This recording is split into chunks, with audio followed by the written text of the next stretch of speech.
কোরআনের আলোচনা শুনলে আমাদের মস্তিষ্কে না ধরলে, আমাদের যুক্তির বিরুদ্ধে কোরআনের আলোচনা হলে আমরা সেটাকে প্রত্যাখ্যান করি। কথা বলেন ঠিক কিনা? এই যে কয়েকদিন হয়ে গেল বগুড়াতে মাওলানা আবরারুল হক আসিফ, একজন ইসলামী আলোচক, আমাদের এখানেও গত বছর আলোচনা করেছে।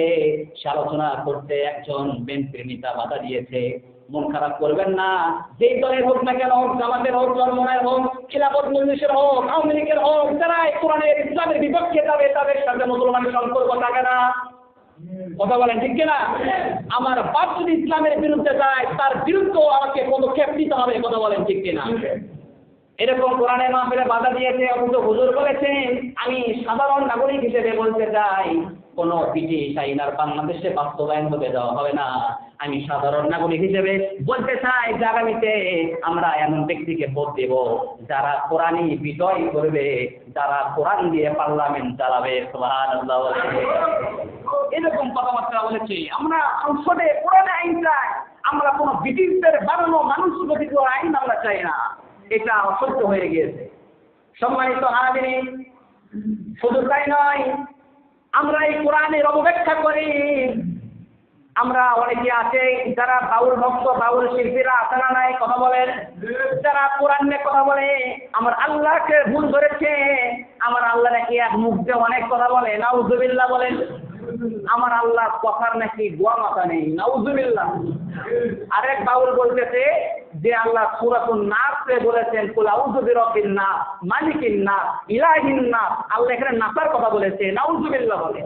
অথচ নাস মানে মানুষ। কথা বলেন কি? নাস মানে মানুষ।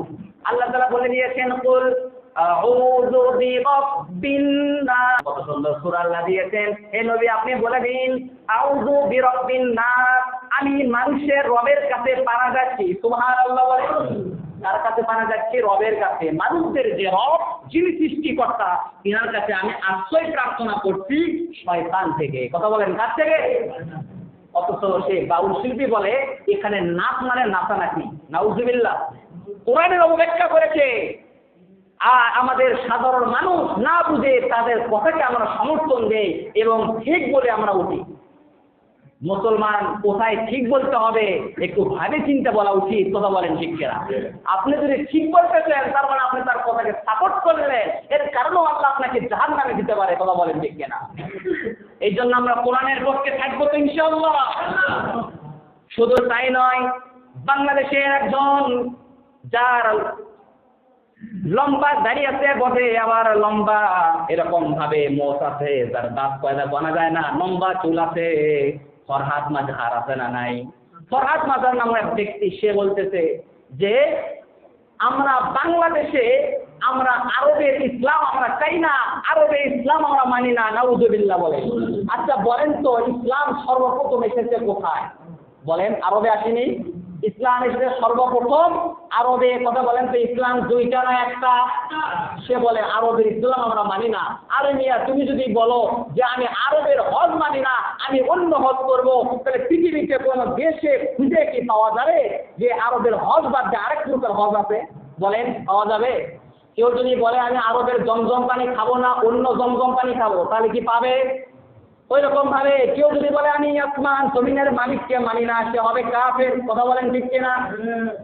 কেউ যদি বলে আমি আরবের ইসলামকে মানি না, কারণ ইসলাম একটাই, আল্লাহ তাআলা ইসলাম সর্বপ্রথম আরবে এনেছেন, যে বলবে আরবে ইসলাম বাংলাদেশে বাস্তবায়ন হতে দেওয়া হবে না, তাহলে তার ঈমান থাকবে না।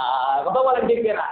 কারণ ইসলাম একটা। ইসলামকে যারা বয়কট করবে, ইসলামকে যারা মানবে না, যারা ইসলামকে জীবন থেকে মাইনাস করবে, যারা কোরআনকে নিজের জীবন থেকে মাইনাস করবে, আমার আল্লাহ তাদেরকে মাইনাস করবেন। কথা বলেন ঠিক কিনা?